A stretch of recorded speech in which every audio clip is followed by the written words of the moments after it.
June 20th, 2022. The pledge today will be led by Commissioner Susan Slater and our invocation by Mountain View Methodist Pastor Rod Dunn. Attention, salute, pledge. I pledge allegiance to the flag of the United States of America and to the republic for which it stands, one nation, under God, indivisible, with liberty and justice for all. Always grateful for the opportunity. I pastor here now, so we'll get that straight in the future. But Father, we thank you for an opportunity to come, and all those times we prayed for a little bit of guilt for living here, but pastoring somewhere else. But everything's here now, so we're grateful for the great Bradley County and the different lives that we touch in every avenue, different nationalities that's represented here, and the wonderful workers that we kind of voted in to take care of us, even though we try to take care of the spiritual. They got to take care of the everyday. So I thank you for giving wisdom and guidance and understanding. And thank you that we can always have peace and work in harmony. I ask that this be very fruitful today, get accomplished everything that needs to be accomplished. And we're going to give you all glory, praise, and honor in the name of Jesus. Amen. Thank you so much.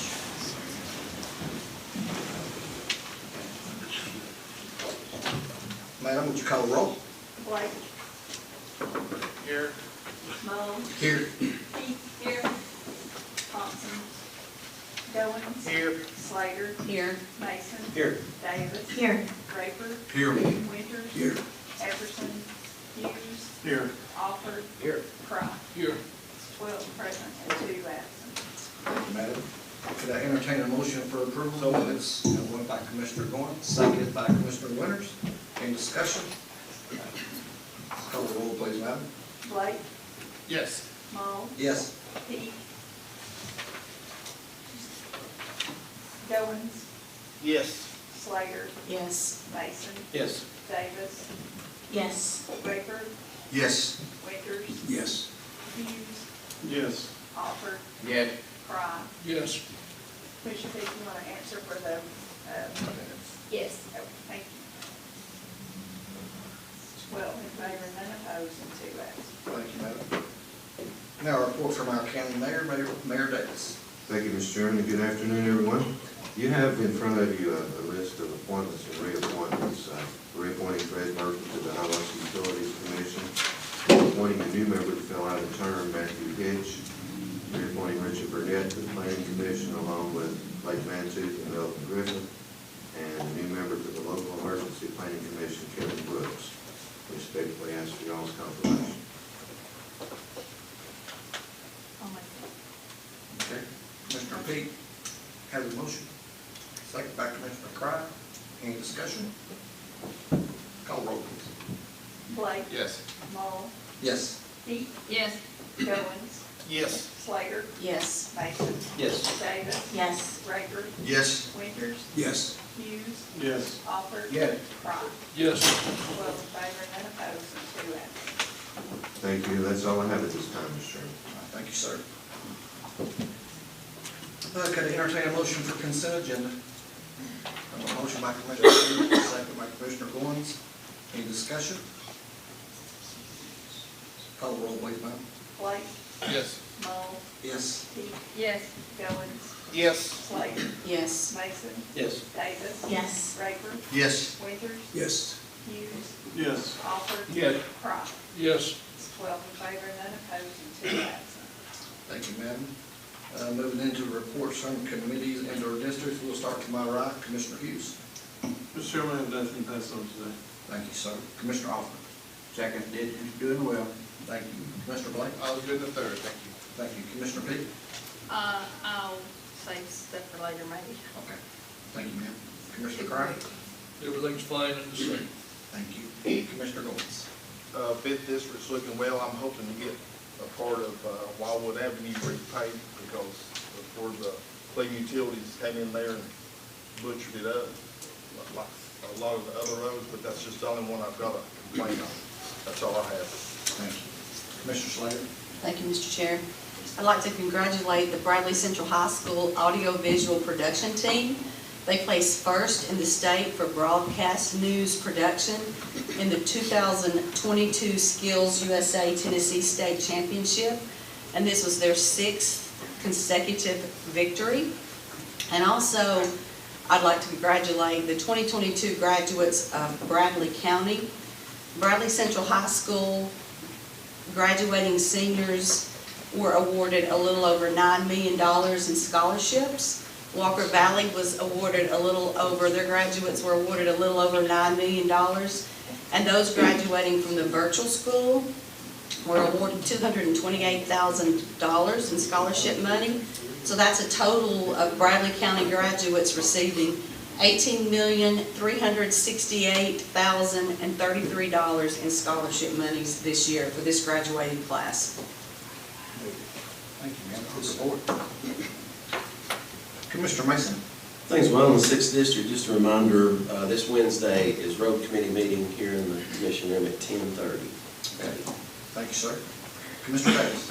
All is well in the 6th. Thank you. Thank you. Commissioner Rayburn? Thank you, Mr. Chairman. A couple of quick things. Happy Father's Day, belated Father's Day to everyone. And second thing is this, I've been working with both DAR groups on different cemeteries throughout Bradley County. One is adjacent to Lenox Hills, and it's right on the border of what TDOT has obtained on their new right-of-way, and we're extremely worried that it will infringe on some of the graves, and I have met with the foreman of the crew, and he has given us permission to mark each of those off, do what we have to make sure that those are preserved. And I did hear from Commissioner Hughes that one of our former sheriffs is buried in one of those graves. So anyway, and thank you for the report, Ms. Slater. That is great to know, and thank you very much. Commissioner Winters?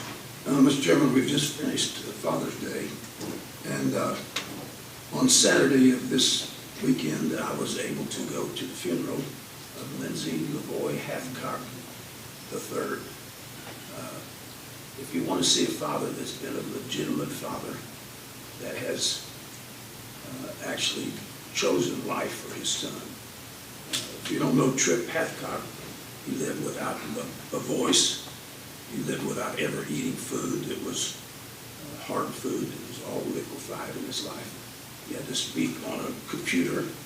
In the 29 years, Peggy and Lindsay, every hour of his life, monitored his breathing tubes, monitored his life-sustaining material all around him.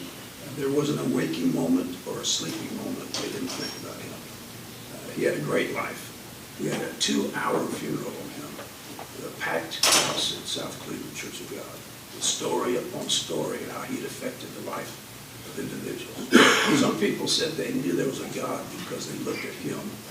When the pastor would preach, he would raise his limb as far as he could get it and praise the Lord. Lindsay is both grieving and celebrating today. He's a former administrative assistant here. He filled the chair I'm in, and he filled it much larger in many, many ways, more than stature than I have. But they need your prayers, because 29 years they have taken care of a child that's no longer with them in glory.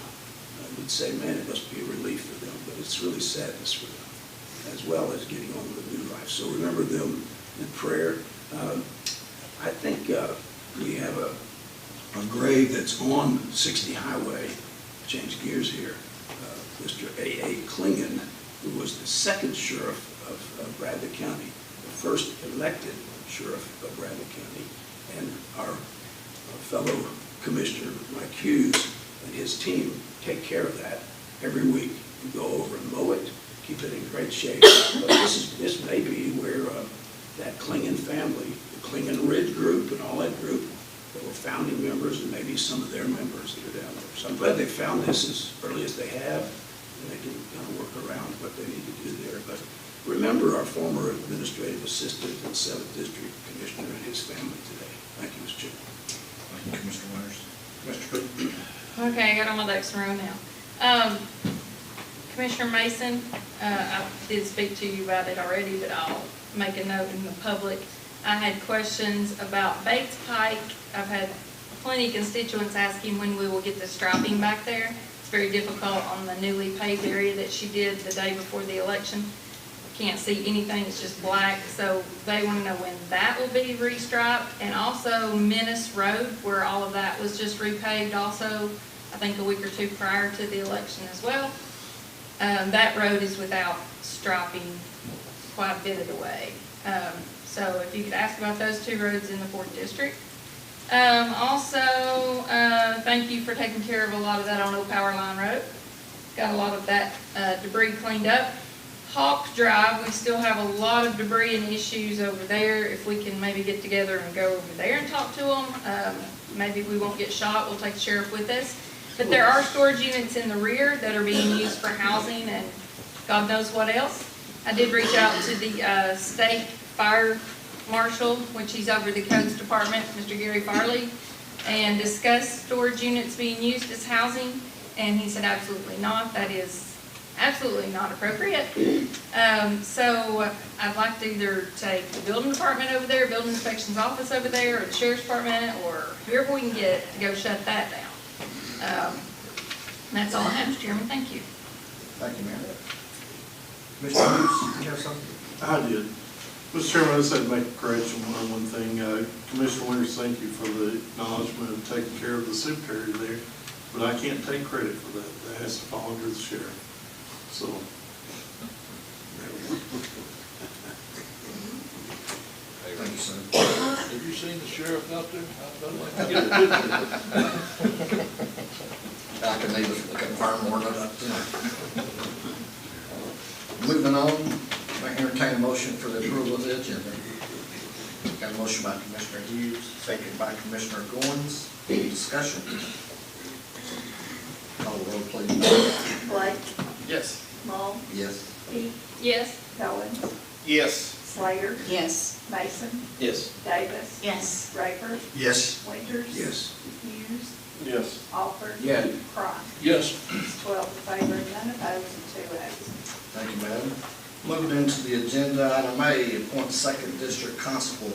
A couple of weeks ago, I announced that we had a vacancy to the death of second district constable Dickie Alford, and about putting it out. My understanding, we've received one name, and at this time, I open it up for nomination. Commissioner Crockett. I'd like to nominate Ricky Humphries. A nomination for Ricky Humphries. Any other nomination? Call the roll, please, madam. Blake, We're saying his name or yes? I think you could just say yes. Yes, instead of only just one, one. sorry. Yes. Did you say yes? Yes. Okay. Mull, Yes. Peak, Yes. Goins. Yes. Slater, Yes. Mason, Yes. Davis. Yes. Rayford, Yes. Winters. Yes. Hughes, Yes. Alford. Yes. Cron. Yes. 12 in favor, none opposed, and 2 absent. That way this will allow Mr. Humphries, if you'll come on up and get sworn in, Mayor Davis will swear you in. If you want to bring your family up, you can if they're here. I broke my back 5 months ago. I know you.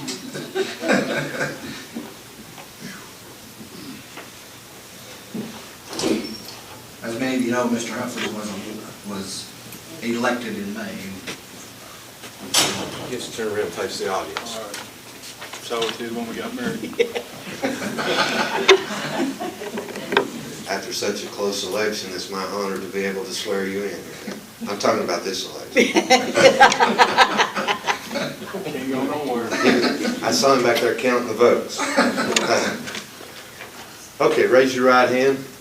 I, Ricky Humphries, do solemnly swear that I will well and truly serve the state of Tennessee in the office of constable, will cause the peace of the state to be kept to the best of my power, that I will arrest all persons that go in my sight armed offensively or who commit any riot, affray, or other breach of the peace, and will use my best endeavor on complaint made to apprehend all felons, rioters, or persons riotously assembled, and if such persons flee or make resistance, I will pursue and make hue and cry according to the law, and that I will faithfully and without delay execute and return all lawful process directed to me, and that I will well and truly, according to my power and ability, do and execute all other duties of the office of constable.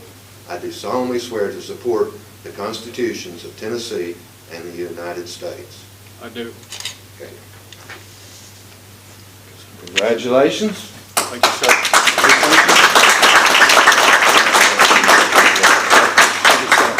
Thank you, ma'am. Mr. Humphries, if you want to say anything, Constable Humphries, if you want to say anything, you can or not.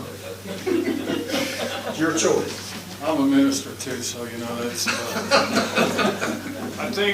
I just want people to know why I ran, because I've never run for office, I'm not a politician. I don't discuss politics or theology. I ran because a lady was broke down on Paula Parkway and nobody stopped to help her. And I tell people, if we're all on the same journey together and we're all walking side by side no matter where we are, if we're not helping each other, then what are we doing? Are we assimilating into society and just going with the flow? I just choose not to, because if I'm not helping people, you know, there's a lot of people in District 2. When I ran, I told them, I said, I work for you. I work for the people of Charleston. I work for the people that voted for me, the people that didn't vote for me. I think service is something, when you put a uniform and a badge on, the uniform don't make the man makes the uniform. And so I truly appreciate your time and effort, and I pledge to do the best job I can. Very well said. Thank you. Thank you, sir. All right, moving on to commission, item B, Commissioner Blake. Thank you, Mr. Chairman. According to the budget calendar, today is the day that any elected official or department who wishes to appeal their budget proposal can do so. So, and I guess however you want to come up one at a time or whatever. Okay. Open up to appeals. Is there any one who wants to come up? If you will, come up to the microphone. You can show hands. Somebody's got to be first. I do. We're going to rally up. I'll be the first one. How's that? Welcome, Stanley. Hi. Of course, I'm here about my budget. I don't know where to start, really. You know, when we were asked at the beginning of the budget year, what's your most important priority? Of course, salaries. I think that's everybody's most important priority. But before I get into that, I thought I need to be here for my employees. That's why I'm here. And I'm going to go over some numbers. Y'all probably know this, but I'm going to put it out there. Y'all know we reappraise every 4 years. That's not to bring in more money. That's revenue neutral. We bring in the same amount of money the year after reappraisal, the year before. A lot of people think that's all I do. Every 4 years is when we work. Well, no. There's 55,000 parcels that have to be inspected and reviewed 3 years prior to the reappraisal. That's over 18,000 parcels that have to be looked at visually, either on the street, however glad you made it. And that's about 4,500 parcels per employee going out and looking at these parcels. We have over 6,000 properties that transfer title in a year. So that's another job in the office that we have to do. We have to transfer, when they record a deed, we're updating that. We administer Greenbelt, which is for the farmers. We take care of exemptions. We take care of tax frees. We take care of personal property, which is all the businesses in the county and industrial. We map the new subdivisions. We add new construction and key it into the system. I don't want to show any disrespect to any other office, but I'm the only office that's not a fee office. We have to go out and find the work. We have to discover that, put it on the tax roll. I'm the evil, as where I said, the evil tax man. That's the way I feel sometimes, but that's my job. We continued during COVID. I didn't come over here and ask for an extra bonus. We worked the whole time. There's probably as much construction going on during COVID as there was any time. My guys still go out and do it. During the tornado, guess who was over there the day after the tornado? We were. Because we were taking properties off the tax roll. Kind of the opposite, but we were taking care of we were doing our job. We weren't over here asking for any extra bonus money. Actually, you know what I said about the bonus money. I said I'd rather have raises. Well, this is bad. I haven't asked for a raise for my office since 1993. That's a long time. We've gotten by with people that have been there, retired out, and we kind of spread the money around the best we can. And I'm proud of my office. By doing our job, we've added growth, and y'all know this, that we've only had one tax increase in the last probably 20 years. We've gotten by on growth with the commission and working together. This year or last year, what I'm asking for, and I'm looking in my office, for every dollar you give me, we're giving back $45.50. Well, think about it. I don't know of any other office that does that. I know the fee offices bring in a lot of money, but we all go to them to pay for it. So that's where I'm at. I'd ask for raises, very similar to some of the other offices that have, that have gotten over the last couple, 3 years. And then after seeing what was in the paper last week of starting salaries, I think I didn't ask for enough, to be honest with you. Because that averaged out for new employees at about $38,000 a year. I got 7 employees that are below that. Some of them have been there 20 years, longer than 20 years. So I'm just putting that out there. I just ask that at this time that be treated like the other offices that have gotten increases in the last few years. I'm not saying that they're overpaid, just want to be treated the same, and ask that increase my salaries based on what I've already received of about it's $37,422. That's what I'm asking to be placed back into my budget, not counting benefits on top of that. I'll let them take care of that. And to go further, this is not taking any money out of the budget that we give you, Mylan and the finance in May, because we're still picking up new construction. We're still working. We never stop. Since then, we've added about $140,000 real dollars to the tax roll. That's not accounted in the budget. And we'll keep doing that until September 1. That's for new construction. September 1 is my deadline for the tax roll. And that's where I'm at. I can answer any questions if y'all have any. Commissioner Peake? You're asking for $37,000, $422. and what was it reduced to? Well, we got the 4%. I don't have my computer just, battery went gone, so I don't know what it was. Here, I had it here. Well, total in paraprofessional, it was $367,172, and clerical was $186,88. I had recommended $389,50 for paraprofessionals and $196,232 for clerical. So that's where I come up with that difference. Kind of, it's 2 line items there.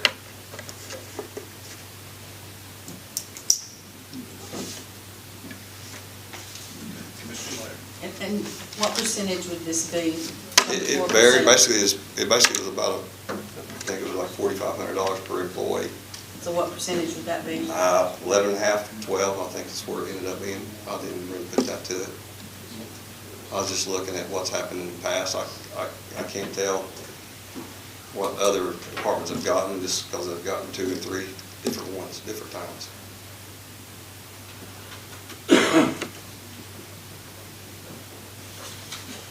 Any other questions from commissioners to Mr. Thompson?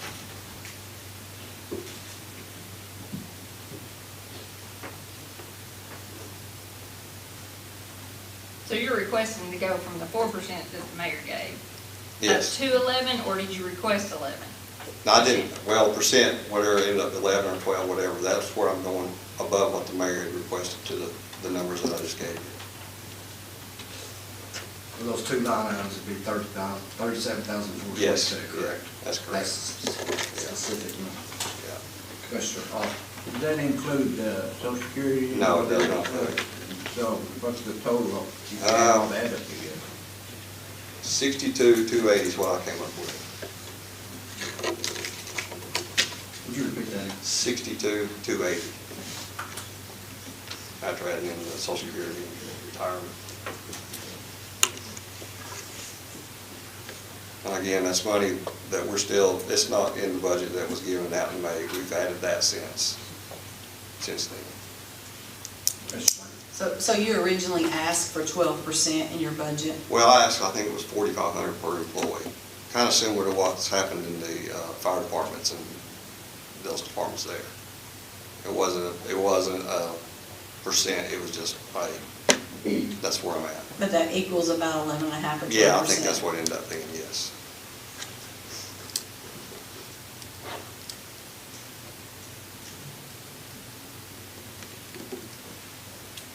Any other questions to Mr. Thompson? Yes, Mr. Thompson.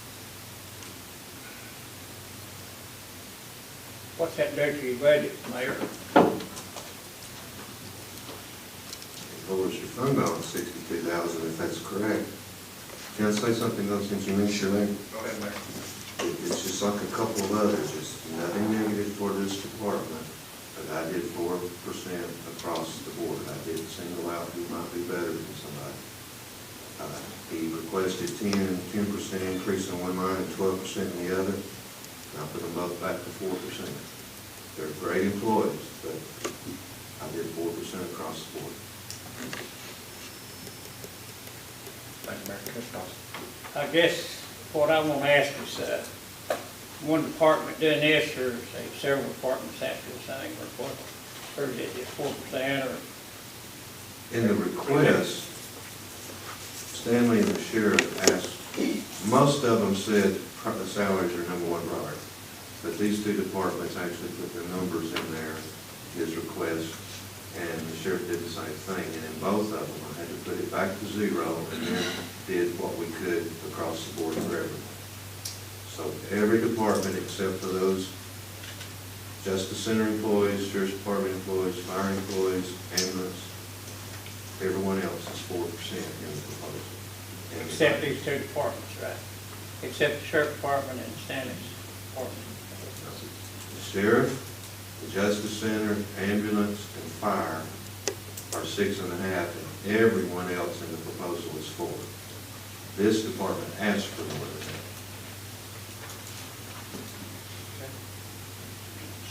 Commissioner Davis. Thank you, Mr. Thompson, for coming. And I guess you noted that you haven't specifically asked for a raise for your employees since 1993. So they've been able to get the 2% increase that the mayor has offered, or whatever's been in the budget. Why specifically this year do you want to? It seems like we're asking for everything all at once. If we're asking for a 12% raise, why haven't you asked for your employees to have a raise since 1993? We've been able to get by when someone retires. If they were hired, been there for years, we kind of take that and more than the 2% or 1%, whatever we usually get. So that's where that's come from. I guess the big thing is, at a point, I don't want to sound, I don't want to degrade any other office, but here we are, we're out busting it to put money on the tax roll. And I referred to Mile and told us, I feel like that skinny kid on the beach is getting sand kicked in our face. That's where we're at. Because you hear, there's several departments that always hear getting, buying, asking. I don't ask unless I think we need it. And I got employees, again, I've got one employee that's below that average of a starting person, been here 30 years. Now, everybody in that office works together. It's not like talk about training. Heck, I've been there 30 years and I'm still learning. That office over there is always something new coming up, something new is going on. We go to training, we do our thing, but that's kind of the reason we're at the point of I got employees, so how do we, I didn't get into where I asked for, my vehicle got cut from $30,000 to $20,000 because I need another vehicle to go pick up property put on the tax roll. I didn't even discuss that. We'll probably get by with the 2004 Chevy pickup, but, I didn't even get into that part. But that's kind of where my employees, you talk about morale, the morale, it stinks when you see other departments making the headlines and getting things. That's just where we're at.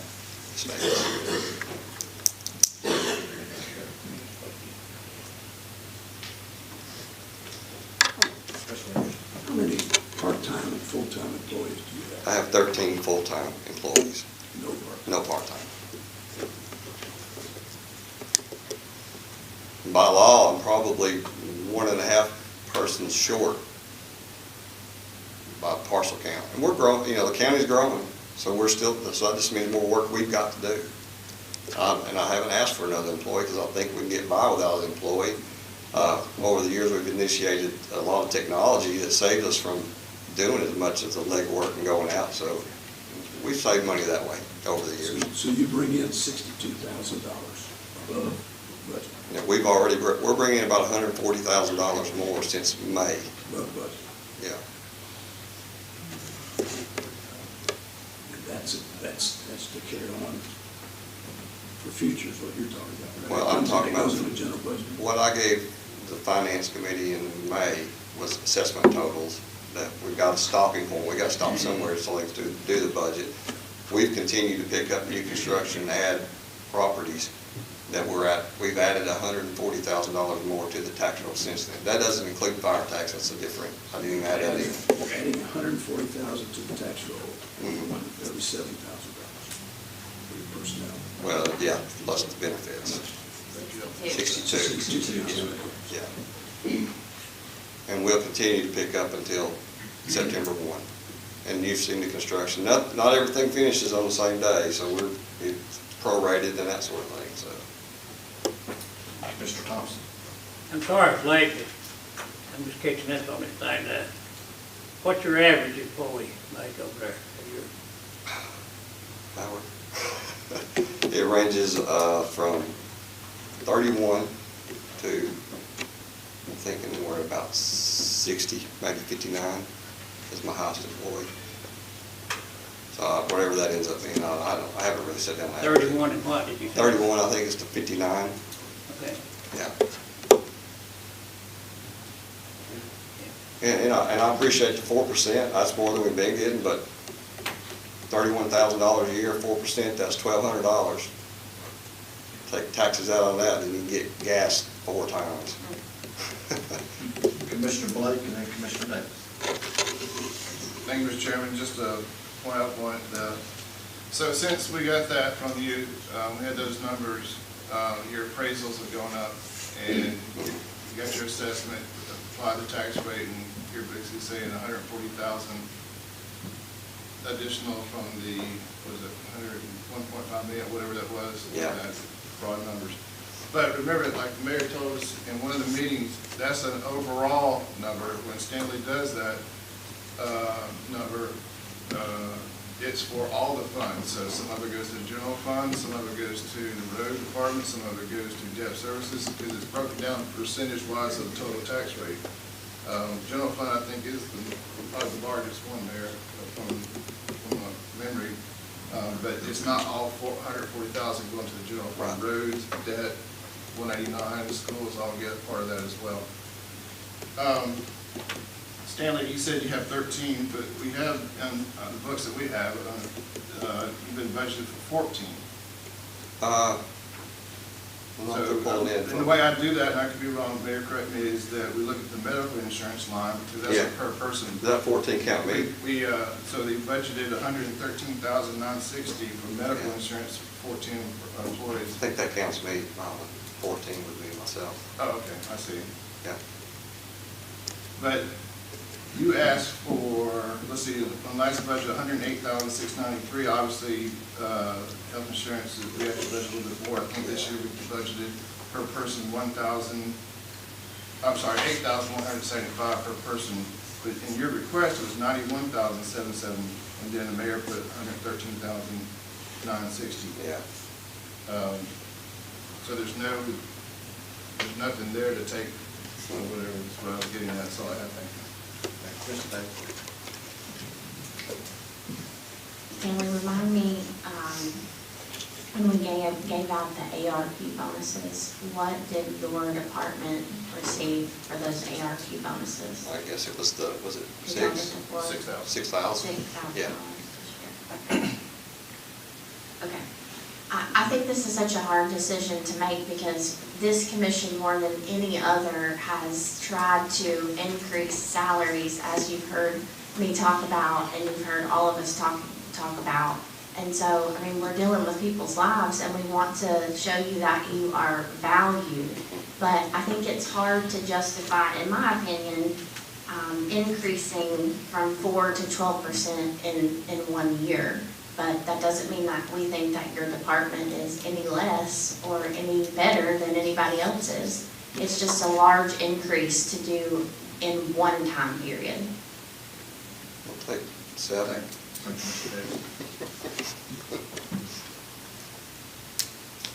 Anyone else? Sure. Yes. Can we revisit all of these after we've heard them all? That's what I was getting ready to ask Crystal. Crystal, can we do these in a batch and hear everybody before we make a motion, or can we do them one at a time? Absolutely. Either way is fine. You can do either way. Okay. And I think it'd be best that we wait to hear what everyone else has to say before we make any decision. May I have one other question? Sure. I know we're proposed a 4 and a 6, right? What's the difference? Why not everybody got a 5? I mean, in my mind, we want to be fair, right? Why is 1 4, 1 6? I don't know who wants to answer that. Mayor, if you want to answer that. That could have been, the feeling was that we needed to do more again for emergency services. But even at 5, we're near 12. Right, understand. Commissioner Slade? Do you have a retention issue? No, not really. I mean, but, you know, if I lose one person, that's what, 10% I don't know what these other, I really don't know what the retention percentage is for these other departments. I've never heard that. I don't know. I don't say anything about a sheriff's department. What is your retention, maybe percent-wise? I think I laid it out for y'all, I don't remember the exact percentage, but it's high. Look, how many employees? That's a lot. That's a lot, yeah. Anyone, anything else? Thank you, Mr. Thompson. All right, thank you, guys. Thank you.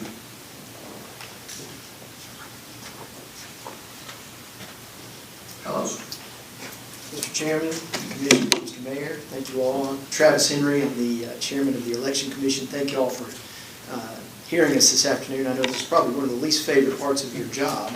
I'm reminded of Thomas Sowell, the economist, said that the #1 rule of economics is there's never enough to go around. So I'm sure you all feel that today, but y'all do a great job with that for our community.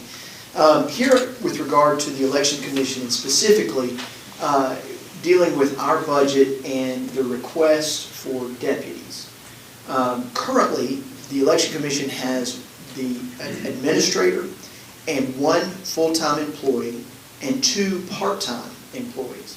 The request in our budget was that we move one of our part-time employees to full-time. And this is a request that you may recall, it came up last year. It was part of our budget request as well. At that time, there were conversations between Fran Green, the administrator, and the mayor's office about if we're going to make the request for an additional full-time employee, is there a need for 2 part-time employees? We were agreeable to that request to go with 1 part-time and have 2 full-time. When the mayor's proposal came out, however, it didn't include that. And ultimately, what was approved, and we appealed, and we were unsuccessful on that, and we ended up with 1 employee and 2 part-time employees. This is more than just it would be great to have more employees. This is a critical need. As you know, we've been dealing with redistricting this year. In 2021, as a result of that, Bradley County ended up with an additional precinct, which has had additional costs. We've had to reshuffle a lot of our voters. We've managed that. The Election Commission had a job to do, and we had to do it. And as a result, for the first time in my 10 years that I've been on the Election Commission, we actually went over budget by $16,000 directly because the request we had last year wasn't funded. As you know, the statute requires us to do certain things, and we didn't have the funds to do that. That's the first time ever. Every other year, we've always given money back, and we've tried to be good stewards of that.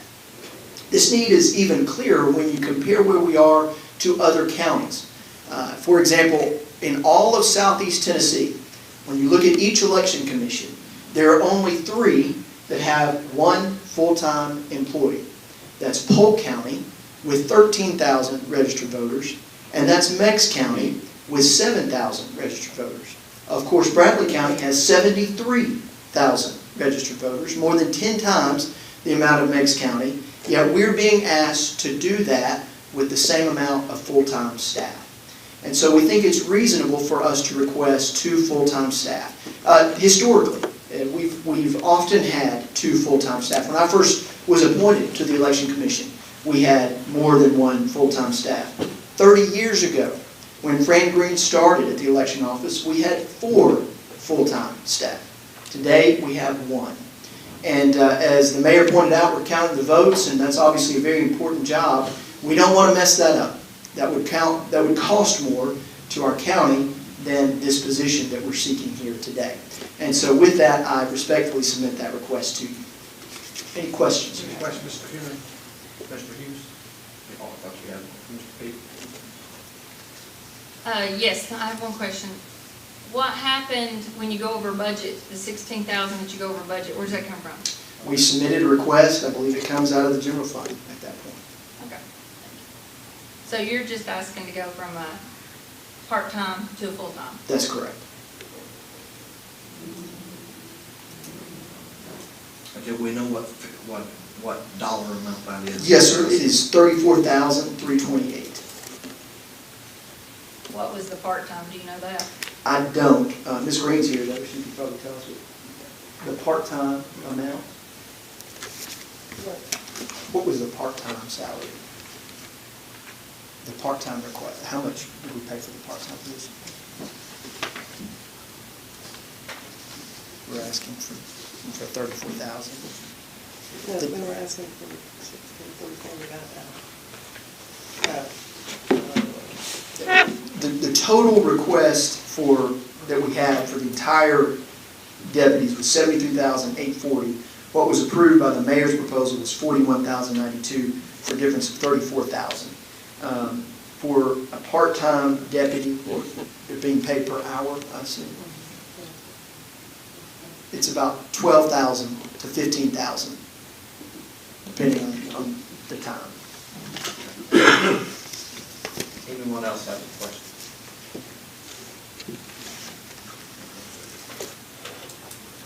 Commissioner Davis. Thank you for coming today.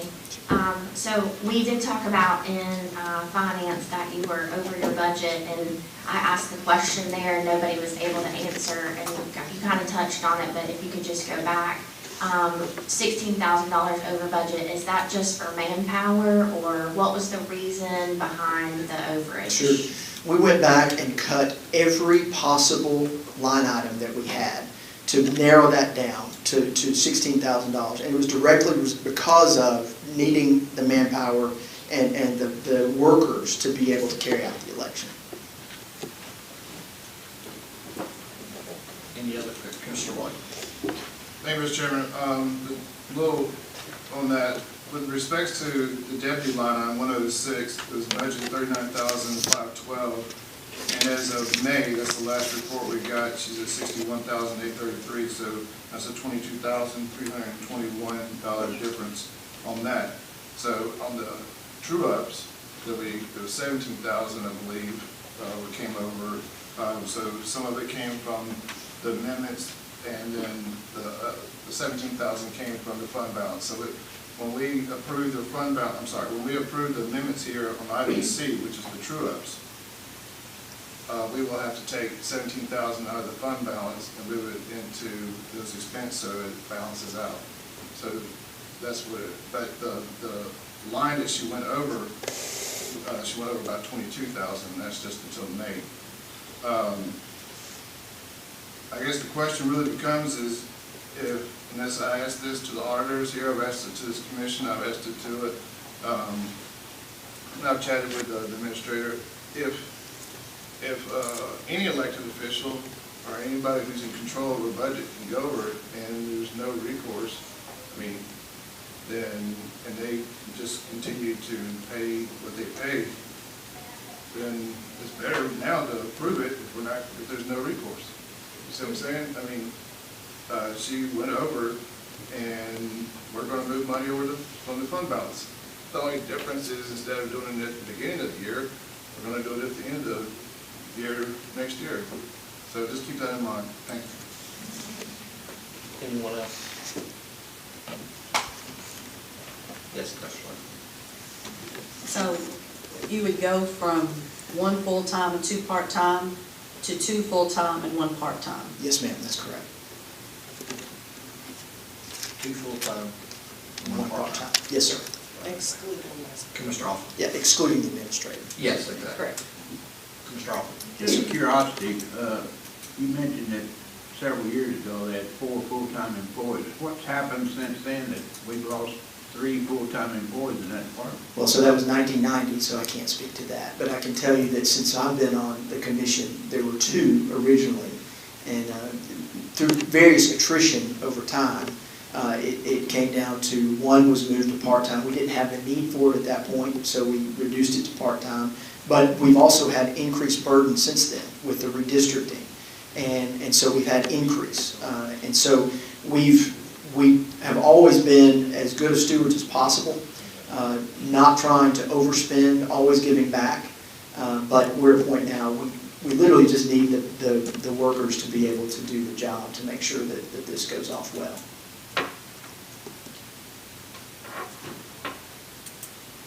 Mr. Slade. Do all full-time employees keep office hours and work 40 hours a week? They're supposed to.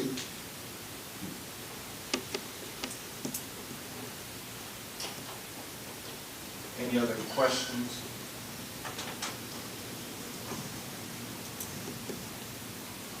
All righty. Thank you, Mr. Chairman. Thank you.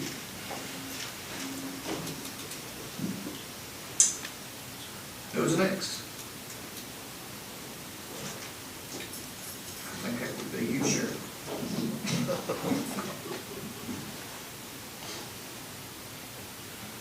No others? Commissioner Peak? So there's no other. Or any other appeals? Okay, Commissioner Peak. Okay, speaking to the 4% and the 12% that we were talking about last week, I've been contacted a million times, and I hate to put the motion on the floor. I love our executive officer, assistant. I can't tell you how much I appreciate her. I hope she knows I appreciate her. It has nothing to do with her personally, but to be able to vote on this budget, whether it wins or fails or whatever, I still have to make a motion to reduce the 12.5% requested increase in our commission line item for our executive assistant to 4%. I'll put that in the form of a motion. Okay, we have a motion. Do we have a second? I'll take. Okay. So, Commissioner Thompson, in a second.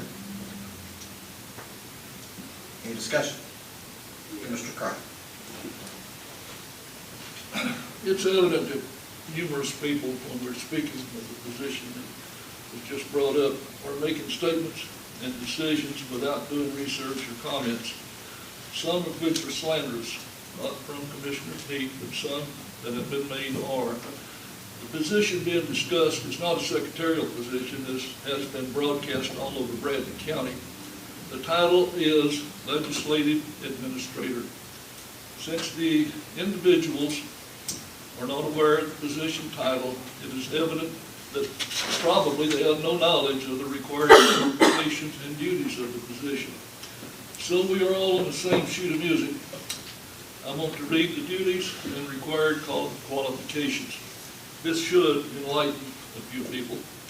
On her duties, schedule the county commissioners' appointments, conference calls and meetings, county commissioners' correspondence, resolutions, and other creative writing, researching issues pending before the commission or of interest to the commission, following up on complaints and concerns from constituents or commissioners, preparing the agenda for the commission and scrutinizing the weekly setup of the meeting, coordinating the coordination of committee meetings, updating the commission website with agendas, minutes, and other information to inform the public about the work of the commission, working with the state legislative delegation on legislation that is requested or would be favorable to the county, preparing and overseeing the expenditure of the commission budget, serve as public information officer for the commission, serve as the health, wellness, and quality of life coordinator, working with various organizations to carry out the work of the commission, represent the commission on various boards, serve as a commission liaison to Bradley County School Board, Cleveland City Council, Cleveland City School Board, and Charleston City Commission. Write grants or solicit funding for the county commission projects. Administrate the public water fund. Additional examples of work performed, other duties and special projects as assigned by the county commission chairman. Now here we need to go to the next one on the qualifications for this job. This is listed, and the person that has it had to qualify. A bachelor's degree from an accredited college or university with a major in public administration, planning, business, or related field, and 5 years of related experience, or any equivalent education combination of experience and training to provide the requisite knowledge, skill, and abilities for this position. The ability to influence, persuade, coordinate, delegate, and negotiate with various individuals and organizations. Ability to establish and maintain effective working relationship with commissioners, co-workers, subordinates, and the public. Skill in effectively communicating with people of diverse backgrounds, including appointed and elected officials and employees on all levels. Skill in public speaking.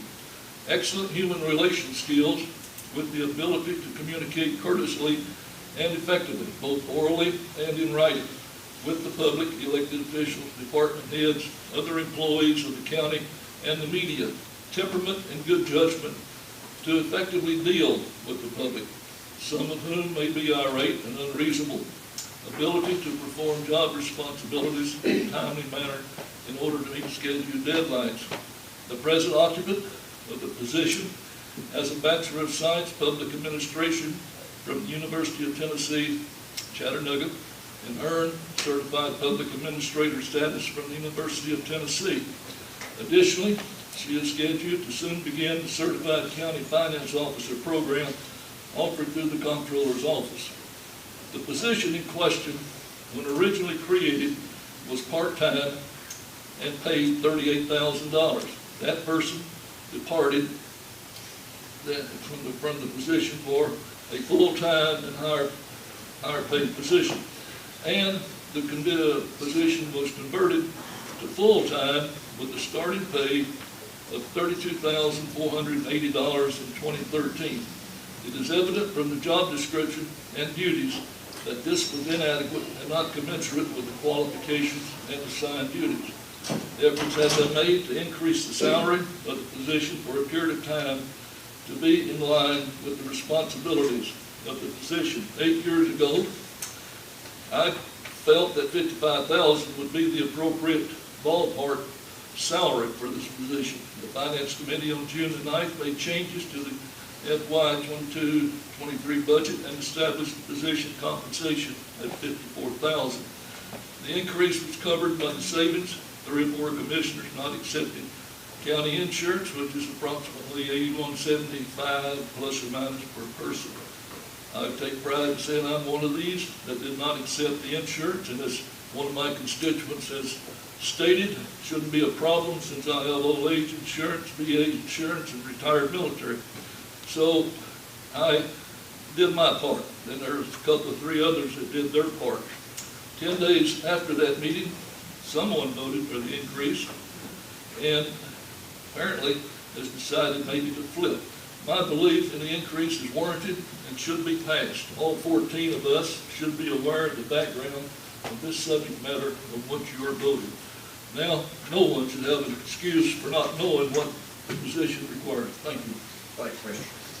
Commissioner Peete, now Commissioner Thompson, and Commissioner Peete.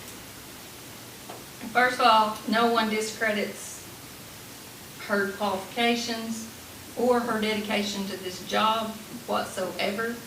We know that as a friend or an executive assistant, that she would stop and do whatever is needed to take care of all 14 of our needs. We understand that. And the job description, if you want me to go get all everybody else's job descriptions, I can. I know they're not identical, but we still have paralegals that have been here 30-something plus years. We have other secretarial positions, let's just generalize it, secretary is not a degradation, first of all. However, that position across all departments, we've got people 30-plus years, and I just cannot, it has nothing to do with her. Let's raise her up to what she needs to. We're going to have to do it responsibly, in my opinion, because I just cannot vote above the 4% if all we're going to give all these other positions is 4%. And they also have degrees. I've talked to several of them this past week. They all went to college. They have the same, they have just as many degrees. So how can we say that our position is better than their position? I love her to death. I would give it out of my pocket if it's that important, and I know it is. So I wouldn't have a problem giving her a tip out of my own dime if that's what it takes to show her that how much I am truly, it's upsetting to have to do this, but y'all put her in this position at the 12.5%, and you've got all these other people up here saying the same thing about their departments. Why is ours any better? You're going to vote on a 12.5% for our department, but Stanley's up here pouring his heart out for his employees at 12%, and we're going to tell him no. So it's either all across the board at the 4%, or if you guys decide to do 5 or 6 across the board, if we can afford it, that's fine too. But to single ours out, that's what I cannot do. I'm sorry. Thank you, Mr. Peter. Mr. Thompson? I don't know. I got a mouthful. First of all, I remember when we didn't have no secretary. I've been here that long. We done it ourselves. And of course, I appreciate it when we got one, because it did help us out in different things, but the biggest complaint I've had, and I got several calls from other employees in the county, it would be very disappointing, and I would be fighting a battle of everybody wanting a raise. And I thought 4% overall was a good raise for everybody. It should be. That's a pretty good raise. I know a couple of years we gave our percentage to the secretary. The raise that we had, we gave it away to that position, which I don't regret that. I'm glad we did, because we got it for what it said. But we've got a lot of employees that make a lot less, that's been here a lot longer. And I have got some calls, and I can show them to you. I'm not going to show them to you because it's private to me and them too. But still, we need to think about all employees. And I think this 4% over the board was a fair shake for everybody. And I just, I don't know what to say, but I know one thing, that we've opened a can of worms. And we're going to continue to fight that can of worms as long as, until next budget time. And I'm sure if I was an elected official, I'd be up here asking for the same thing. Because if one gets it, all should get it. And it was fair, and 4% was fair to everybody. Fair percent, 4% is pretty good increase. So, it's not, I wish we could pay them $100,000. And I wish I made $20,000, I'd be happy. But that's okay. But I've had a lot of people request that we pass the 4% instead of going to the 12%. That's all I got. Thank you, Mr. Thompson. Commissioner Ray. Thank you, Mr. Chair. All feelings aside, I just want to say something about Ms. Moultrie. I think she's been villainized over this, which is well undeserved. I love her like a sister. She's one of the best ladies that I know of, period. And that includes my wife and my mother. She's just an outstanding individual. And even in spite of the number of roles that she tries to take on, she does it in a timely manner, and she's a consummate professional. So I did want to make that statement. Thank you. Okay, that's right. Commissioner Hughes. Commissioner Crowe, I have a question just to verify something. If I'm hearing correctly, this is not bringing any extra or new funds to the commission budget to raise her. This is actually coming from the existing budget. Is that correct? Yes. Commissioner Blake. If I may, Commissioner Hughes, I was going to touch on that a little bit, if that's all right. I was just going to say that we covered it. It was a balanced budget by the mayor when it came in. The mayor said that we could make changes as long as we provided the funds. You'll note that these insurance things, 81 something a person, came from the county commission, not anywhere else, and we covered it. And the mayor was pleased at the time, I think. Go ahead. Commissioner Hughes, in our budgets, if everybody has theirs, on page 7 is our budget. What happened in finance is you see on line 207 insurance, as Commissioner Carter referred to, the proposal is for $122,100. That's for 15 employees, 14 of us, and then the administrative. So obviously, we know just the future a little bit that Mr. Mason, not pointing out, but Mr. Mason and Commissioner Hughes get their health insurance from the sheriff's budget. There's two right there. I believe Commissioner-elect Collins will get his from the school system. So there's a budgeted medical insurance there. It's 3. Commissioner Winters and Commissioner Cry have elected not to take insurance. And then there's myself. I only do the HSA, which is, I think, $25 a month. So that all brings down to that $122,100, which is part of the proposal. The total number down there, $540,048, reduces that. That line is now only $89,840. That's plenty enough to pay for this increase. And there's also 2 other lines in the general fund that were increased in the sheriff's department in their maintenance. So we continue, excuse me, we found the money, and those increases are paid for. We never touched the fund balance, never had to go do anything over there in the general fund. We have a number of people, number of elected officials and department heads, those who are in charge of accounts, that have voluntarily elected to either reduce their pay so that their employees could get more compensation, or we've seen it where elected officials had positions that were not fulfilled, but yet they were funded, and use that money to give raises and or bonuses as they choose. It's their account. So I feel like we found the money, we did not increase it, and appreciate those commissioners that have elected not to take health insurance on there for the benefit of being able to put it to another line. And obviously the Cascade lines are included, just so you know. So that's exactly what happened. That was the mindset of what took place. I dare say that if we only had enough medical insurance to cover all those, or those elected officials didn't, we probably wouldn't be able to do it. But we found the money through that, and we're able to make those motions and get them out of finance. That's all I have. Thank you. Commissioner Peak. Did that answer your question? Did that answer your question? Commissioner Peak and then Commissioner Thompson. I like how we find the money all the time for things we want, but just to comment on that, our budget and the general fund budget might be 2 separate little pieces, but it's still one big pie, and it's still all taxpayer money.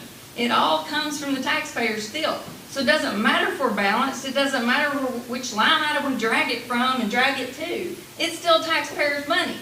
And you still cannot justify singling out our #1 person compared to everybody else's #1 person. You cannot do it.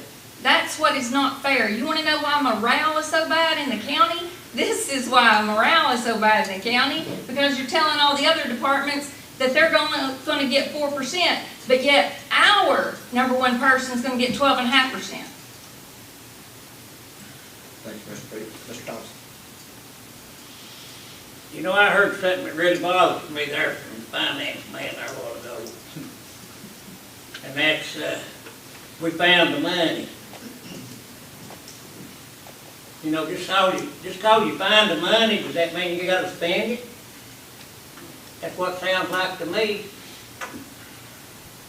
Now, that's not the way to look at it. That's not the way the taxpayers want to look at it. Just cause you find $1,000, ain't no time you have to give it away. Mr. Blake? Thank you, Commissioner Thompson. Finding the money, just know that Commissioner Crive, he dropped the name, he's the one who volunteered that.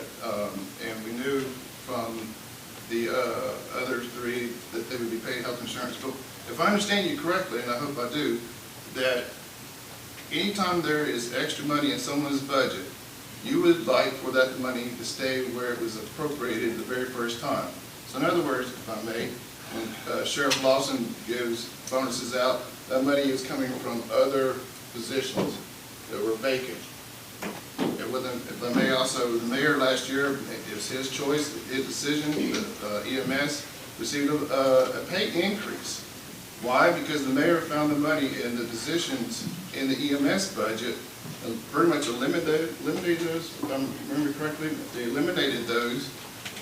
So in other words, those positions are not there. So if I understand it correctly, Commissioner Thompson, with all due respect, you would like to discontinue that practice? No, I'd like for you to take better care of the taxpayers' money. I think I do a great job taking care of the taxpayers' money. Well, don't spend it unless you need to. Well, that's where we're going to vote here in a second. Well, that's right. You just go ahead and vote. I believe I had the floor. I believe I had the floor. Go ahead, Commissioner Blake. I believe I do. I wouldn't call them rules, but what was asked is if there were savings, and this is what we wanted to do. If you feel like that's not the right thing, I hate using her name because it's not fair that her name gets all over the place and all that, but she works for 8 votes, or she works for all 14 of us. So anytime we need her, any of us ask her to do something or whatever, she does it. But we speak, we're a legislative body. We speak by voting, whereas Sheriff Lawson, he'll tell me later, he runs that account. When he wants to do something, he just makes an executive decision and it's done. Here, we have to do by voting. 8 votes says yes, 8 votes says no. So the proposal is this: if it's not satisfactory to 8 people or 7 people, what have you, I understand. I'll respect the decision of this body. Thank you. You 8 votes, you move the courthouse. Let's not do that. Mr. Kraft? I just want to clarify something that's really, I don't think, in question, but I think the mayor will validate this. I have turned my insurance down every year that I have been elected, in spite of some of my constituents claiming otherwise. I served 20 years in the military to get TRICARE for life. I'm 78 years old. I get old age. I'm a disabled veteran. I get VA insurance. I did not want to take the taxpayers' money at that time. I've contributed it again this year. But I need, not very many people have got on the slander viewpoint here with this insurance business, but I just wanted to clarify that. I can go into further detail later if somebody wants to talk to me. You probably talking about me. Thank you, I'd say you're good, but you get a bunch of them too. Any other questions relating to this? Any more discussion? Mr. Winters? Mr. Chairman, anytime you deal with people's money, you get very personal, the family or their money. And we have to deal with that all the time. We have to deal with money. When we go to situations where people are feeling they're underpaid in the first place, which our county feels they're underpaid, then we raise a little bit, but we don't get it moved far enough to make it really as beneficial as they like. We always get into this kind of contention that this is taxpayer money, and it needs to go in this way, and why not here? And it's really, we mentioned last week that it's like Solomon having to divide the baby. Who's really caring about the baby? Who's really caring about the people that are out there? So when we try as a department, has already been stated here, to do the best we can for what is our employee that does the best she can for all of us, and it's been put very well there. Then we get put that we're trying to do what this department head is doing very well for his own people, and other department heads are doing for theirs. So when we don't have enough money, and I'm not going to get into the tax stuff again, but in reality, when you don't have enough money to raise all the ships, you'd raise all the ships to a level that you can afford. And if this county wants to take care of all these people, and I appreciate what Stanley said. I appreciate how he said that, and Ms. Fran, and how they presented theirs. They want to do all they can with the money they've got, but they need more money to keep those 30-year people still here for another 5 years. So at some point, how do we raise enough money without this negativity on it? You know, my tax on my house, I paid county and city taxes. My district doesn't fuss a lot about taxes, so let's just say it like it is here.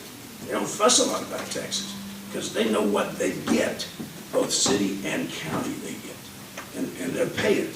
But many times people pay it, and then they want, in other districts, they want to have more money than they really want to pay. And then we get into this deal, how do we divide up people that deserve more? And we're able to do that. I've never taken insurance from this county commission, never have. So what, if anybody's saying that I'm getting that because there's personal things that I do, then we need to talk about it personally about it, not put it scandally in Facebook with their Facebook friends who want to say why we do things that we're doing. We do things for the best interest of not only all the public, but the people that work for us and work with us. You do the same, Sheriff. You do the same for your other departments, the other departments here. So the elephant in the room here is not that we're raising money for one person. It's why can't we do it for everybody? And the only way we can do it for everybody is get enough money to do that. And it's not pulling money out of your pocket and not my pocket. I'm paying it too. But at some point in time, in the future, it's going to come home to roost to us that we're not continually paying enough money to do the little things that get everybody moving along with this across the board stuff all the time. We do it across the board and everybody feels good, but then they go and pay $125 for a full tank of gas. And this is a government that's going after all of our money that we got. So we got that. So I'm sorry to go on my rant. But my rant is that this is the challenge of not having enough income to do all the things we want to do. It's my own budget's that way. I got grandkids that think I'm Santa Claus because I stretch all I can to give them all the money I can give them. I'm not Santa Claus, and there's a point where it's going to come a reality of it. I can't do all I'm doing.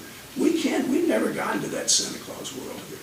But hopefully someday we get to the point where everybody can feel justified in their salaries. And I appreciate the department heads that are doing all they can do. It took some fortitude to come up here today and tell us this, that they represent their people.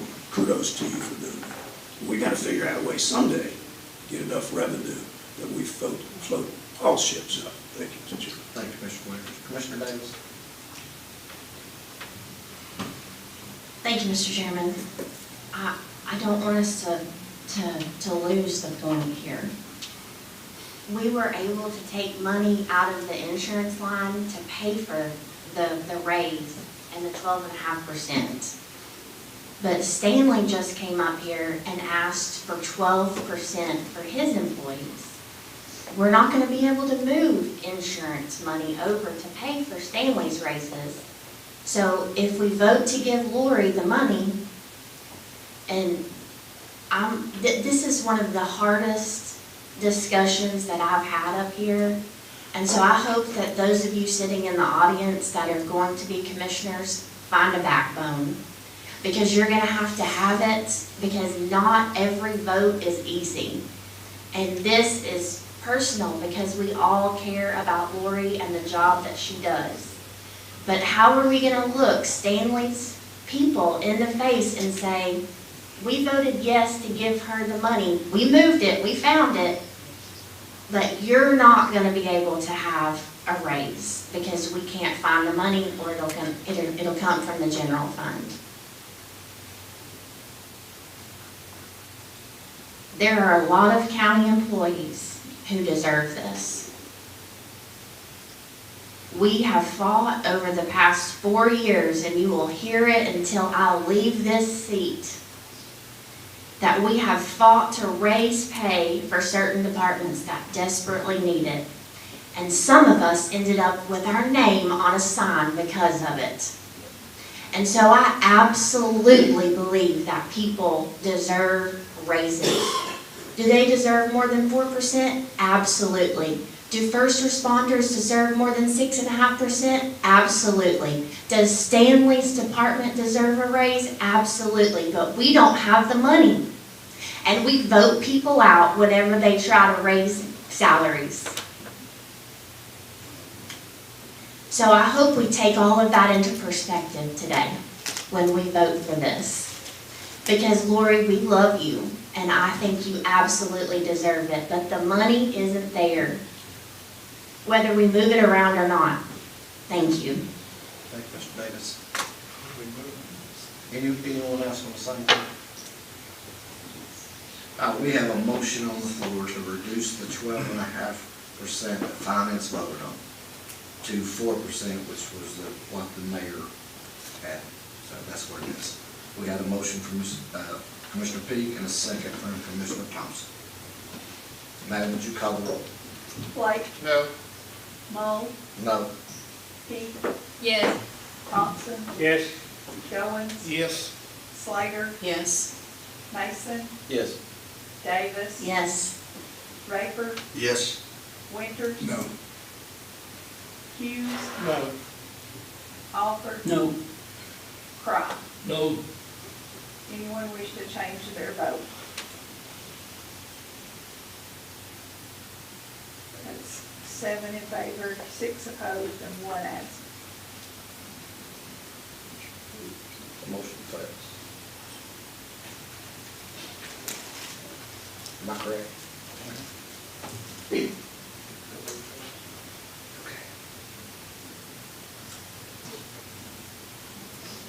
Now we go to the appeals.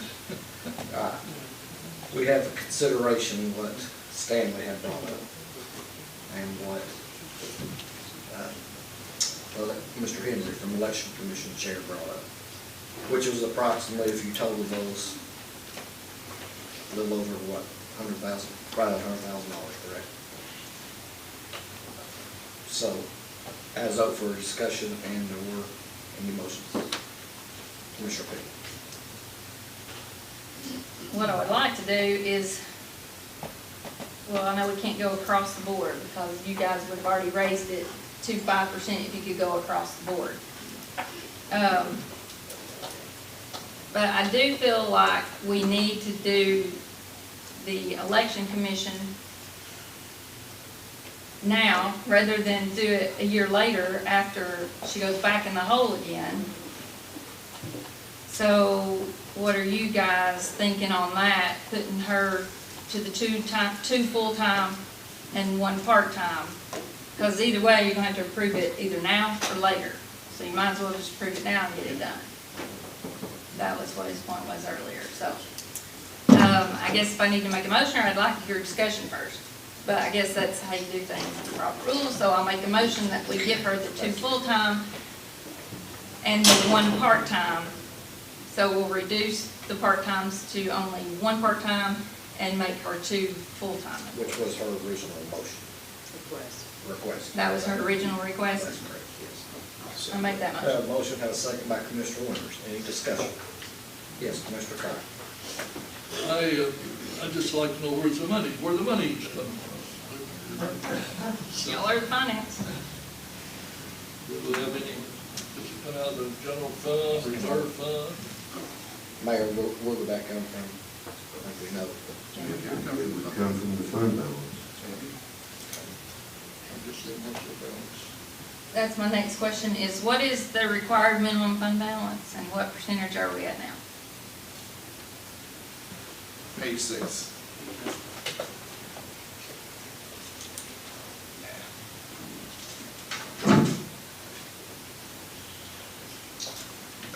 In the general fund, the required amount is 10%, and it's going to be 17%. So it's what that range there. We went over it, but not to threshold where it's below the breakdown.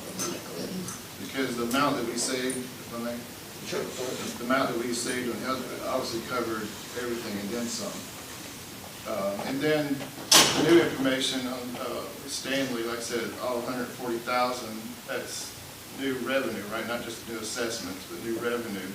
Obviously gets split up, but the general fund gets probably the most of it, so that'll help cover that as well. I have to go back and look at it. I mean, it's a calculation. We have to go back to the resolution, the percentage of the total, and then put that in there. If we want to wait about 30 minutes, I can go do that, but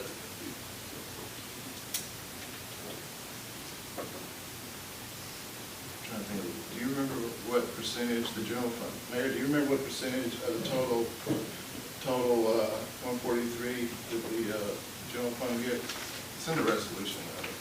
Roughly, schools get about 50%, 50-something%. So now you're at 70,000. And then I think it's roughly 40% of the remaining that goes to general fund. Thank you. So about 40% of that, 40% of the remaining, or 40% of the total? 40% of the remaining half, I believe. Okay. So that's, yeah. So it's almost there.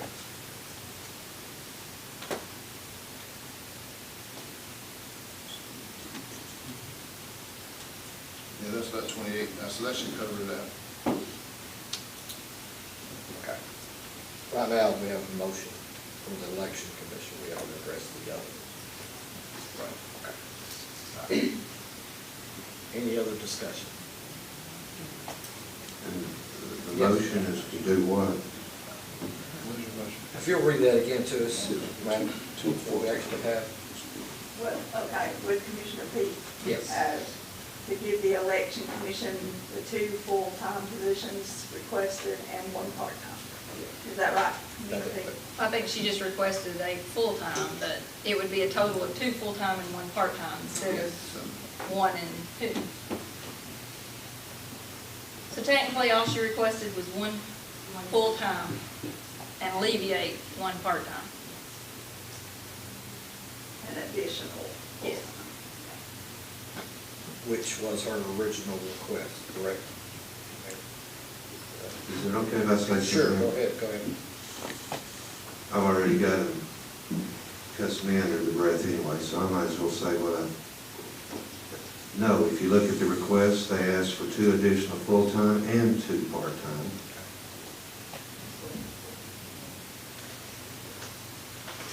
But look on page 14, you'll see the budget request. First of all, your rules, not mine, say that anytime you have a requested increase, you're to justify the increase.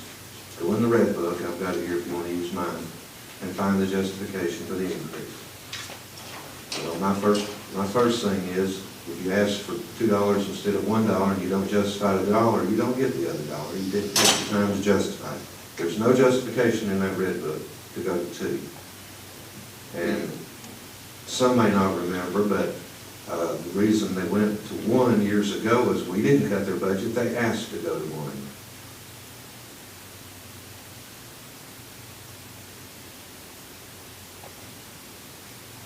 As has been said, this is the only department out of 40-something departments that ended in the red this year. Why did they end in the red? We all know why. Everybody's just afraid to say so. They totally disregarded your budget. The main responsibility of this commission is to approve a budget and set the tax rate. And I tell my departments all the time, once that budget's approved, as far as government's concerned, that's your Bible to live by for the next year. But some people, obviously with the approval of their board, doesn't care about that. They don't care what the budget says. They're going to do whatever. You've been getting financial reports every month for the last year. Last month alone, this line was 154%. Nobody would do anything about it. So finally they do. They do end of the year amendments and they move money around and put money into that line to cover the salaries, take $16,000 out of the fund balance, but they didn't take money out of the election workers line, folks.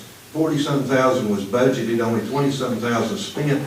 So what did they do last week? They gave themselves a $2,550 bonus after going in the red for the year. Yeah, they'll cuss me all the way across the street, but folks, facts are facts. So they go in the red, they totally disregard your budget, They amend it and they can't fix it. They could have fixed it, but they didn't take it out of the election workers. They took it everywhere else, left money in the election workers so they could pay themselves a bonus. And then they come back, of all people, and appeal their budget. They already have a 19% increase over the last 2 election cycles. So you give them a 19% increase. You don't require them to go by the budget. Watch Steve Lawson did that. The sheriff has 200 and something employees, and if he totally disregarded your salary line, he could spend millions of dollars. Oh, I'm sorry, it is what it is. That's exactly what's occurred here, folks, and you condone it and you turn around and give them an appeal? I'm sorry, I work for the taxpayers. And those other 2, I love those people to death. But I'm sorry, 4% across the board is fair, whether it be 3, 4, 5, or 10, but not one person, not one department. This one here, you go over budget, $16,000 in the red, you fix it the last month, and then you give yourself a bonus. Come on, folks, the taxpayers aren't that stupid.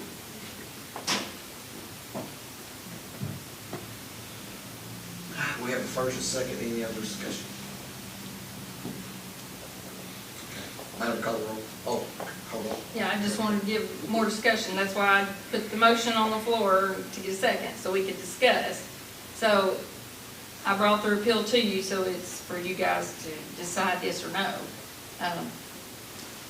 Just putting that out there. And I think that's what we. Yeah, that's why we're in discussion. If there's no more discussion. Blake? No. Mull? No. Peak? Yes. Thompson? No. Goins? Yes. Slater? No. Mason? No. Davis? No. Rayford? No. Winters? Yes. Hughes? No. Alford? No. Cross? No. Does anyone wish to change their vote? That's 3 in favor, 10 opposed, and 1 absent.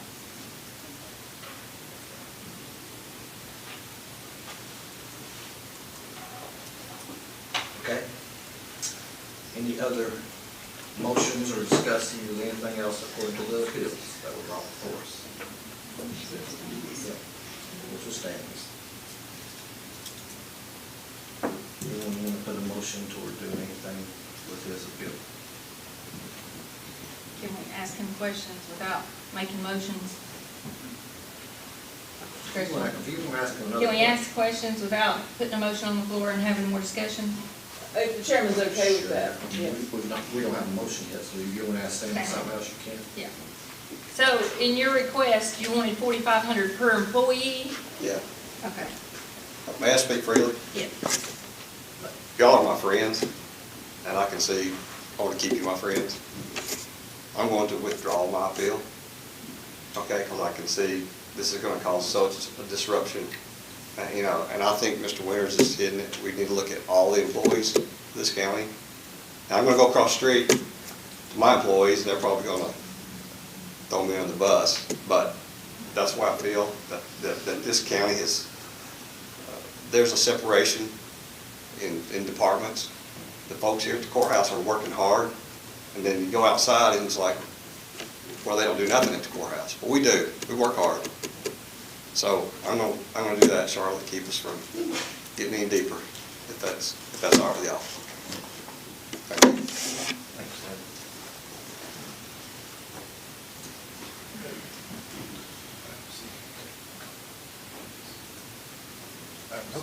Okay. Then we'll move on to the next item. Item C, Commissioner Blake. Thank you, Mr. Chairman. Now, talking about our current budget, we have the final amendments, what we call true-ups, that was presented to finance. As was mentioned, everything, all budgets are count. We're within order, except for the one that's mentioned. I would like to also mention that revenue exceeded what our projection was, and expenses were lower than what we projected. So it was a good year as far as revenue coming in and expenses staying under control. Director Samples presented the true-ups. Also, this is the amendments for all funds, so it's the general fund, road, schools, that was all sitting here, anyway. I think that's it, right, Mayor? But in other words, this is countywide, it's not just the general fund, is what I'm trying to get at, as far as the true-ups. With that, Mr. Chairman, make a formal motion, thank you. Do I have a second? Second by Commissioner Crye. Any discussion? Call the roll, please, madam. Blake? Yes. Mull? Yes. Peak? Absolutely not. Thompson? Yeah. Goins? Yes. Slater? Yes. Mason? Yes. Davis? Yes. Raker? Yes. Winters? Yes. Hughes? Yes. Oliver? Yes. Cry. Yes. Does anyone wish to change their vote? Yes, I thought it was this one. So no, I will vote. You want to change your vote? Yes, change my vote to yes, please, thank you. If this is for the true-ups for this year budget, okay, not the one coming up, yes. Okay, so that's 13 in favor and none opposed. Got excited. Motion passes. Item D. I don't know where to go with that, Mr. Peak is excited about budget amendments. Calm down. Thank you, Mr. Chairman. Item D, resolution, Mayor, I meant to ask you this. This is a continued resolution for the, right? Resolution budget continuation, page 99. When I read, this is the continued resolution so we can operate between July 1 and July 5th. Right. So basically, we got to pay the bills between July 1 and July 5th. This motion, or this resolution allows us to do that. So put this in a form of motion, thank you. I have a second by Commissioner Winters. Any discussion? Call the roll, please. Blake? Yes. Mull? Yes. Peak? Certainly. Thompson? Yes. Goins? Yes. Slater? Yes. Mason? Yes. Davis? Yes. Raker? Yes. Winters? Yes. Hughes? Yes. Oliver? Yes. Cry. Yes. 13 in favor, none opposed, and one absent. And the motion passes. That's all on the agenda. At this point, communication with the audience. Yeah, I'm sorry. I'm sorry, I don't mean to interrupt you, but I know the audience is next. There are two housekeeping things here that I need to pass out for you to Okay. put in your books. Most of you probably don't have your books with you, but first is the Pike Road Fund. The numbers changed somewhat, Wyland, but in the Pike Road Fund, make sure I get the right one in front of me here. Can you tell us? We kept discussions going with the road department that their fund balance is lower than is required, if you recall. So, It's Pike Road. yeah, Pike Road Fund. I'm going to pass you out some copies here in a second. Okay. But what they did finally is go back and change the numbers, lowering some things and getting their fund balance in order.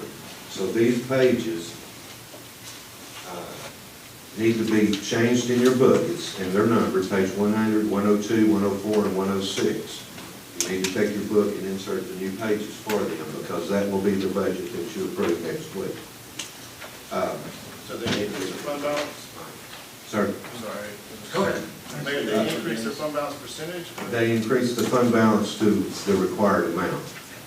As you know, we don't change the road department's budget, but they are required to have a certain fund balance, and they weren't meeting that. So these new revised sheets will show that they're meeting that now. And then I have one other set of changes.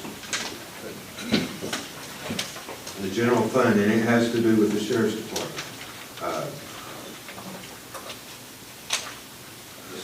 Make sure, I've got so many sheets here. Okay, you're gonna have 4 sheets of these also coming around that you will put in your budget. And when you change these 8 sheets out, that will be your final budget document that you will vote on. What we have done with the sheriffs, 2 things were found. First of all, when I did the percentage, 6.5% increase in their lines, they had done end-of-the-year amendments and flipped 2 budgets. Well, I used, the budget request came in before those end-of-the-year amendments, so trust me on this.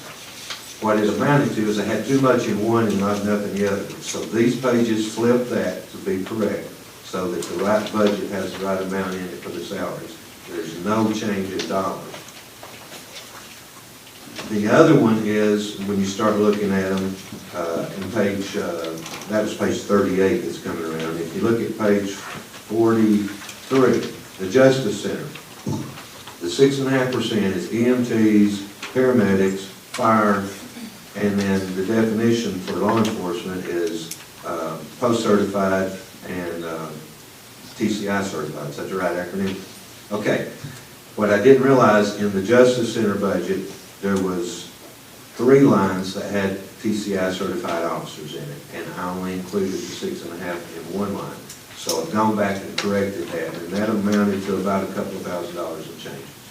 So if you're looking on page 43, you'll see 2 lines have been increased, so that now all post-certified in the sheriff's budget are getting the raise, everybody else 4%, and in the Justice Center budget, all TCI certified are getting the 6.5, and everybody else 4%. Those 2 lines were left out. I didn't realize they had TCI people in them. And the sheriff's explanation is basically what I've told you. If you have questions, he's here to answer. So there ends up being a couple $1,000 increase to the Justice Center budget, which is what caused you to have page 78, that's your total page, and then also page 6, which is your total page reflecting your fund balance. I don't mean to be too confusing, but there's 4 pages in the general fund and 4 pages in the road department. And hopefully these will make everything correct and ready for you to vote next week. And to remind you, we will be going to press with those one day later this week, so it'll be published. Any questions about that? I tried to talk quickly, but if there's any questions, I'll try to go more detail if you need. Anyone have any questions of what the mayor has given them? Yes, Mr. Vice. Real quick, on roads, 131, they increased the revenue, obviously increased to meet their fund balance requirement, but that shouldn't affect maintenance of effort. Because that was already met. I know it, and they have assured me that it won't. I don't do the maintenance of effort, it gets done later on between them and CTAS, but it should be okay. And if it didn't, there's a finding possibly, but it should. But the fund balance not meeting the minimum was definitely going to be a finding. So we got that fixed, and hopefully the other one is okay. Other questions? Please, if you do. I'm sorry to do these to you at the last minute, but we just got these since our last meeting. And so, but if you'll insert those in there, then you'll have a corrected one. And as you do like I do, as you switch the pages in, you switch 6 for 6 and do that, you can look at the differences, and it'll, what I've explained to you will make sense. Okay? Yep. Thank you, Mayor. All right, this time, communication from the audience. Anyone who wants to speak before the commission? Raise your hand. Can I recognize somebody? Sure. Chris Scoggins from the 2nd District has some more information that I thought we might need to hear about some property that we took off the agenda until later. Oh, okay. Yes. When I was young, my stepbrother, which was older than me, and I used to go out there on arrowhead hunting. Of course, recently I've talked to one of the commissioner's cousins who knows that history up there, and has plowed those fields, including the area that we're speaking about. He says that when they plow them fields, that bones and skulls pop up all the time. One thing I want to mention is back during the Trail of Tears before it, that's called Fort Cass in that area, in that side of the hill, and onto the river was the holding area, part of the holding areas for the Native American, the Cherokee, before they were removed. During that time, there was 3,000 Cherokee that had died while being held. And to this date, and through the loss of memory and history, no one knows where them 3,000 are buried at. Of course, they could have been floated down the river, but I understand you could walk across the river back then, so I don't think that that's true. But through the last 32 years, there's one guy that in town, I don't remember his name, that used to actively go and dig up these Indian graves in them fields. We've got a cousin up there, a commissioner's cousin up there, has researched all this history that plows them fields and has found artifacts, including bones. I myself, when I was young, before I could drive, have hunted for arrowheads on them fields. So I just want to make a statement that it's not too much of a stretch to ask somebody to come in and investigate that before there is a development on there that will upset the balance that we've had for that last 100 or 210 years. That's all I got to say. Commissioner Rick. Right now. Mr. Scoggins, may I ask you a question, please, sir? Have you got to mention the same thing to the planning commission, just to make them aware? I don't know anybody on the planning commission and don't really trust the planning commission. Like Commissioner Hughes. Well, you're welcome. I mean, they make decisions that don't make sense to the general people. In fact, the people on the north end of the county are very tired of the planning commission's freedom. But I didn't come here to speak on that. But no, I haven't. But I guess I have spoke to them now. Thank you. Commissioner Crown, then Commissioner Hughes. Thank you.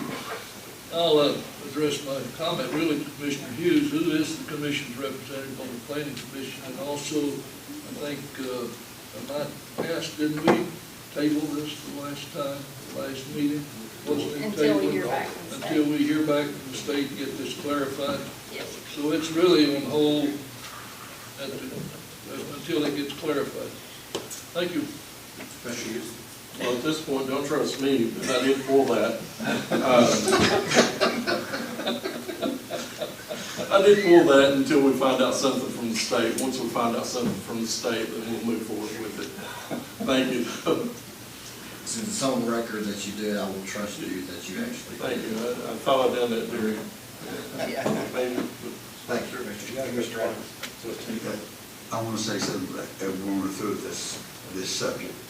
Are we through with Mr. Scoggins' subject? We're through with Mr. Scoggins. Okay. May I recognize 7th District Constable Tim Powler? He would like to say something in connection, please.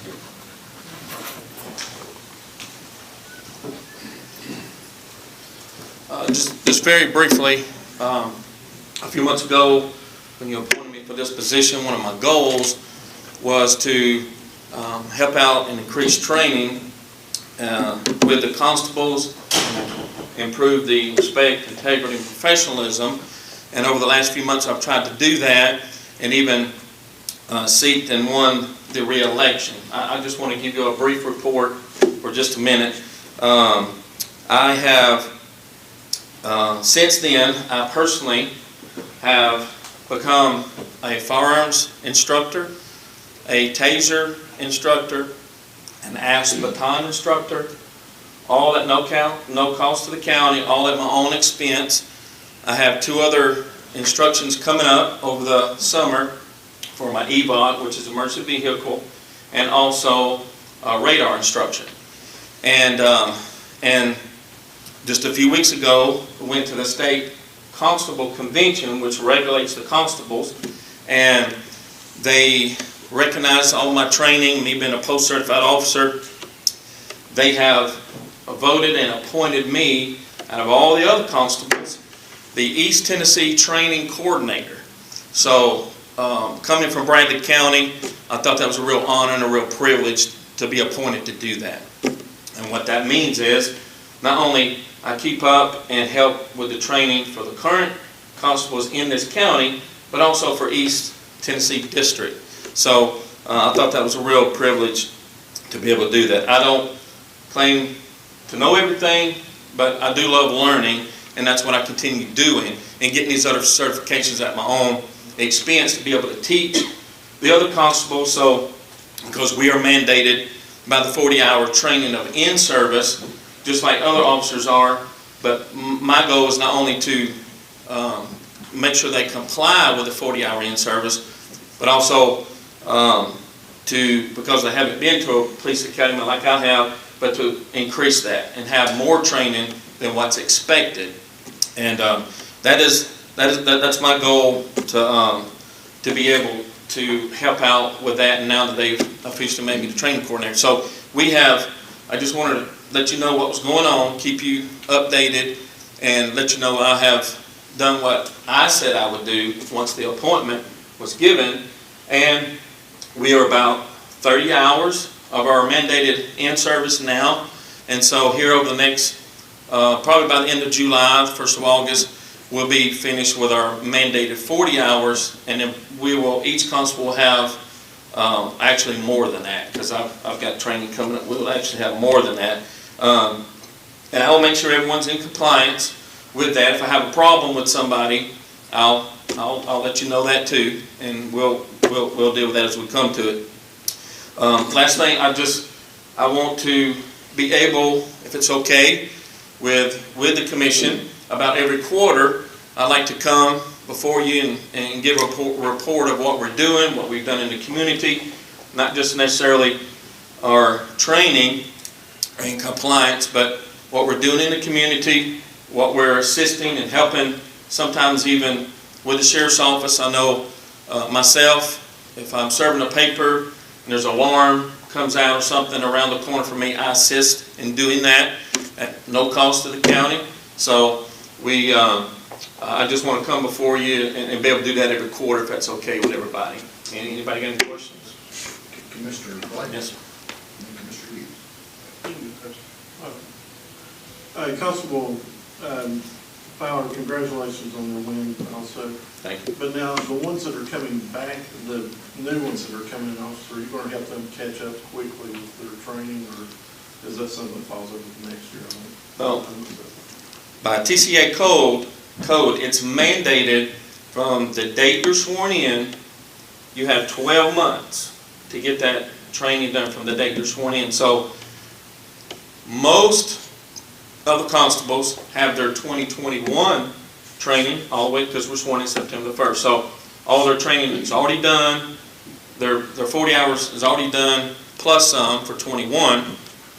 The numbers I just gave you a while ago is for 22. So we're ahead of the game as far as our swear-in date.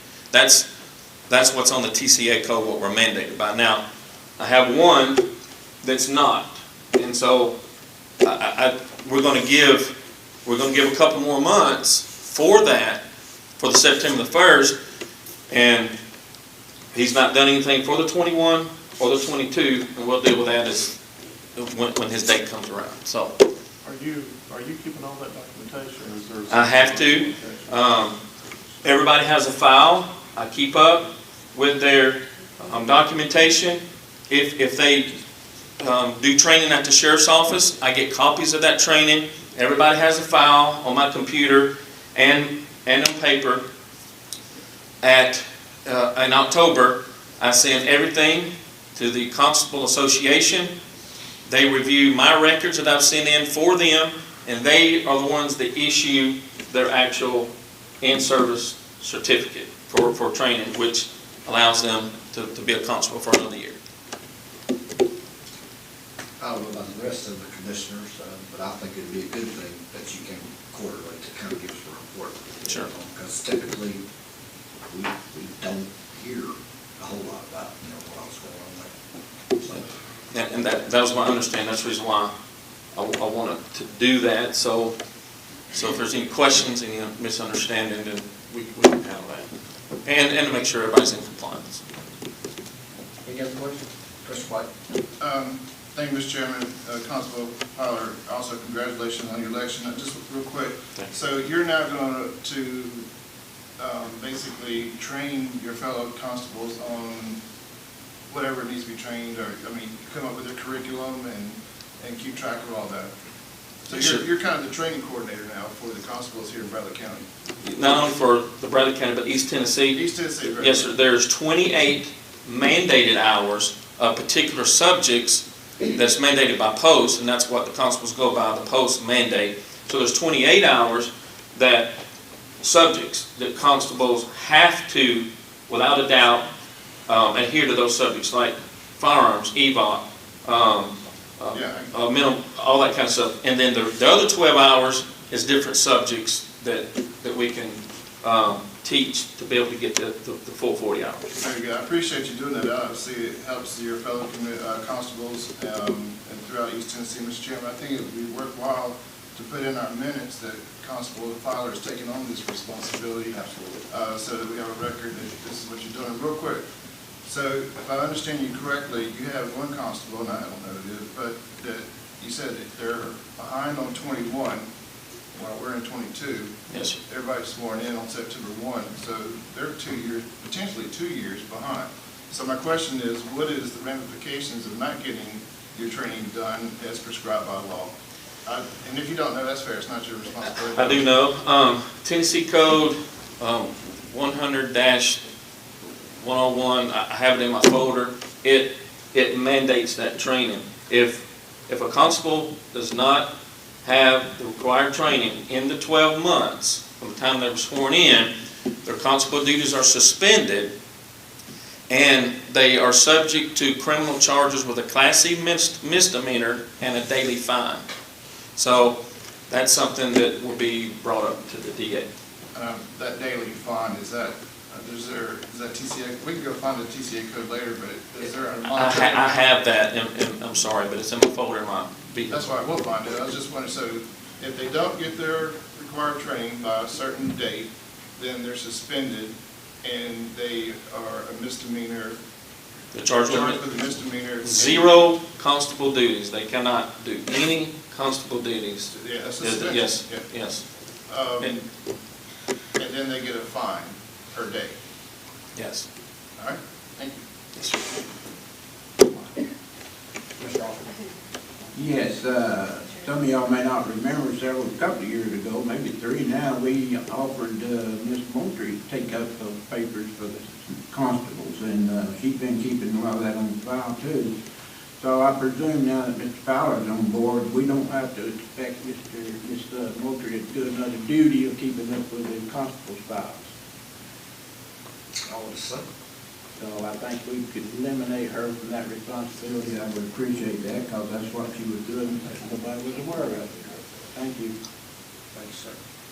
And even relieving, I don't care either way to report it to, but I'm still going to come report it to you guys. Absolutely. About, even if I'm the only one keeping up with it, I'm still going to come and give you a quarterly report. That's good for many reasons. Okay, any other questions? Mr. Fowler, Constable Fowler? Thank you, sir. Thank you. Anyone else want to speak for the commission? Okay, that being said, announcements. Next meeting will be work session Monday, June 27th, 7 o'clock, here at the courthouse, commission room. Upcoming events, Main Street, Cleveland, tomorrow, June 21st, 4 o'clock, Bill Our House. Road Committee, June 22nd, that's Wednesday, I believe, am I correct? Yes. 10:30 at the commission room. Friday Festival, June 21st, 7 o'clock, downtown at the First Square.